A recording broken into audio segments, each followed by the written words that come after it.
news report just hits you hard. That's how I felt reading about this suicide car bombing on a school bus in Pakistan.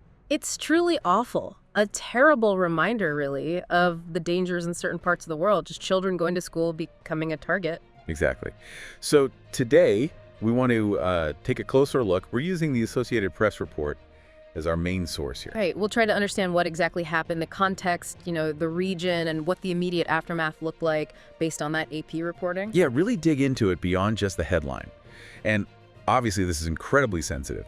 We want to be really clear up front. We're sticking to the facts reported by the AP, staying completely impartial here. Absolutely. Okay, so the attack itself, what did the report lay out, the basic fact? Okay, so the AP report states it happened on Wednesday, May 21st, 2025. This was on the outskirts of Khuduzar city, which is in southwestern Pakistan. Khuduzar city, okay. Yeah. And the target was specifically a school bus. Yes, a school bus. Yeah. And it was transporting children to a military-run school. A military-run school. Mm-hmm. What does that typically mean in Pakistan? Is it just for military families or? That's a good question. Often, yes, they primarily serve the children of military personnel, but sometimes civilians attend too. They're generally, structured institutions connected to the armed forces. Right. And the attack itself was a suicide car bombing. Yes, a suicide car bombing, really devastating. The initial report listed 5 people killed. 5? Yeah. At first, they said 4 children, but that was later updated to at least 3 children and 2 adults confirmed killed. Gosh, 3 kids. And on top of that, 38 other people were wounded in the blast. 38 wounded. Yeah. That's the scale of it is just immense. Did the report say anything about the bus itself, the damage? It did. It mentioned the bus was badly damaged. Apparently, local TV footage showed, a pretty disturbing scene. Debris scattered everywhere. Really gives you a sense of the explosion's force. And Khuduzar city, you said southwestern Pakistan, as Balochistan province, right, which has, it has a reputation. It does, yeah. The AP describes Balochistan as tense. It's been the scene of a long-running insurgency for years. And insurgency, what kind of groups are we talking about? Well, the report mentions an array of separatist groups. It specifically names the outlawed Balochistan Liberation Army, the BLA. The BLA, oh. Right. And the U.S. actually designated them as a terror group back in 2019. The context is that many Baloch people feel marginalized, and these groups are fighting for either greater autonomy or full independence. It's rooted in these long-standing grievances. And who do these groups, like the BLA, usually target? What's their typical pattern? Historically, their main targets have been Pakistani security forces, and sometimes civilians associated with the state within Balochistan itself. That's generally part of their push for their separatist aims. Okay. Has the BLA been particularly active lately, according to the AP? Very much so, it seems. The report highlighted a major attack back in March. BLA insurgents hit a train, killing 33 people, mostly soldiers. That was one of the deadliest recent attacks in the region. 33 people. Wow. And even more recently, just days before this school bus bombing, the BLA apparently put out a statement. They vowed more attacks on the Pakistani army and its collaborators. And they explicitly mentioned their goal of an independent Balochistan. So given the timing and the threats, it makes sense that suspicion would point towards them, doesn't it? It does seem the most likely scenario based on the context provided in the report. But the report also noted something interesting, that targeting school children is, unusual for these groups in Balochistan specifically. That's a really crucial point the AP made, yes. While militant groups are certainly active there, attacks specifically on school children haven't been the typical modus operandi for Baloch separatists. That's different from what we've seen with, say, the Pakistani Taliban and other parts of the country. Right. So this could potentially signal maybe a shift in tactics, though the report doesn't speculate why that might be. It just makes this attack feel even more disturbing somehow. Yeah, it really does. So, okay, the bombing happens. What was the immediate response on the ground? What did the AP say? A swift response, apparently. Troops quickly cordoned off the area. Ambulances arrived to take the victims, and there were many, obviously, to hospitals in Khuduzar. Right, getting them that urgent care. Exactly. And did anyone claim responsibility right away? No. At the time the AP report was filed, no group had come forward to claim responsibility. But as you said, the suspicion is pretty clearly focused. Yes, based on the context, the ongoing insurgency, the recent threats, the location, the suspicion reported points heavily towards ethnic Baloch separatist groups. And the government reaction. Pakistan's government must have responded strongly. Oh, absolutely. Immediately and forcefully.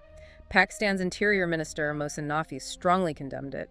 He expressed deep sorrow, especially for the children. Understandable. He used very strong words, calling the attackers beasts who deserve no leniency, described it as sheer barbarism. Strong language indeed. And the Prime Minister, Shehbaz Sharif, also expressed his condolences publicly. You mentioned the initial death toll was 5, but 38 wounded. Were there concerns it could get worse? Tragically, yes. The report did indicate that several of the injured children were in critical condition. So there were very real fears that the final death toll might, unfortunately, climb higher. Just awful to think about. Now, this didn't just cause grief and injury, did it? There were immediate political consequences, too. Accusations started flying. They did, almost immediately.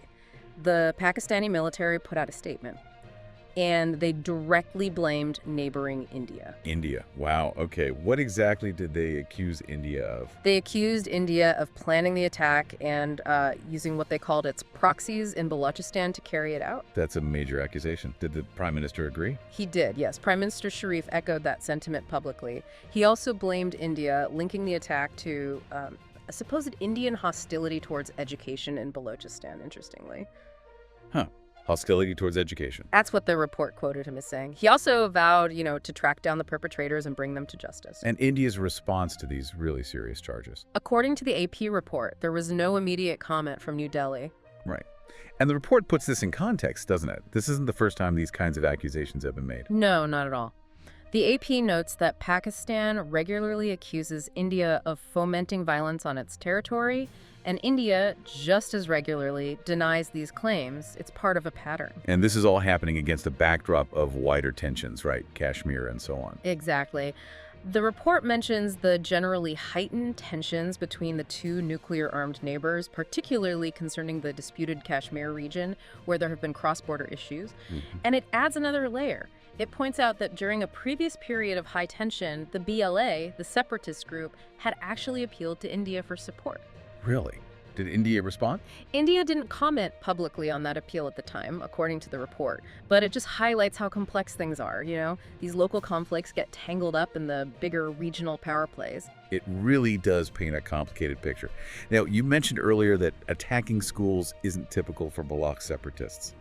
But sadly, attacking schools in Pakistan, that's not unprecedented, is it? Yeah. The report mentioned another horrific event. No, sadly, it's not unprecedented. The AP report draws a very direct and very somber parallel to the 2014 attack by the Pakistani Taliban. The one in Peshawar, I remember that. Yes, the attack on the army-run school in Peshawar, just horrific. 154 people killed, mostly children. Mostly children. Yeah.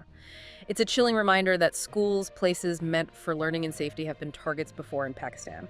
The report notes that schools there can be government-run, private, or, like in this case in Peshawar, military-run. That Peshawar attack really left deep scars. Absolutely. So, if we try to sort of bring this all together from our deep dive into the AP report, what are the main points we should take away? Okay, well, first, the core event. A devastating suicide car bombing targeting a school bus in Balochistan, Pakistan, a region already facing a long-running separatist insurgency. Right. Second, the casualties, multiple deaths, including children, and a very high number of wounded, with fears the death toll could rise. Okay. Third, responsibility. While no group claimed it, strong suspicion, based on context and recent threats, falls on Baloch separatists, specifically the BLA, even though this type of target is unusual for them in that region. Got it. Fourth, the immediate political reaction. Strong condemnation from Pakistani officials, but also very serious accusations leveled directly at India for planning and enabling the attack. Which India denies as part of the pattern. Exactly. Yeah. And finally, the broader context. This happens amid regional tensions and serves as a grim reminder of past attacks on schools in Pakistan, like the Peshawar massacre. It potentially signals a very worrying shift or escalation. It's a deeply, deeply troubling picture. You have local insurgency, the tragic loss of young lives, and then these huge geopolitical accusations layered on top. It really is. And it makes you think, doesn't it? What does it mean when a school bus, a symbol of just normal life, of hope maybe, becomes a target like this? Yeah. What's the long-term impact on a community, on education itself, when this kind of violence occurs? Especially in a place already struggling with conflict and these wider tensions involving powerful neighbors. It leaves you wondering about the safety of children just trying to get an education and what that says about the future in these conflict zones.